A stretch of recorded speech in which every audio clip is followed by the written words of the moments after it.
I'm Polly Beth, and I travel throughout the country helping schools to manage and change difficult behavior that interrupts instruction. Today, I'm going to answer one of your questions. How do you engage a kid in social lessons if they don't seem to have enough social skills to participate? That's a great question. And we've all been up against that. We get these social skills curriculums and, you got the lesson you're going to do and the activity you're going to do, but you'll have that kiddo who just isn't even at the acquisition stage, doesn't even have a clue on how to participate in this. And, you're doing throw the chicken back and forth to try to start a conversation. This kid takes the chicken and, chucks it out the window. Yeah, and then the rest of the kids are mad, and then you feel like, well, this isn't working. Here's what you're up against. You're trying to do something at a tier 1, which is an all-class social skill type of instruction, and you've got a tier 2 need in the mix.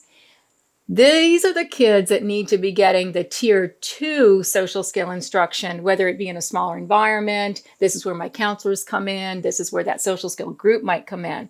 But the key here is you want to be doing the same type of theme or language or skill at the tier 1. See, so whatever they're doing at a tier 2 with higher intensity and frequency, you're also doing it at tier 1. So we got to be on the same page there, because what this child needs is an extra heavier dose of the same thing you're doing. So eventually they'll be able to participate in the classroom.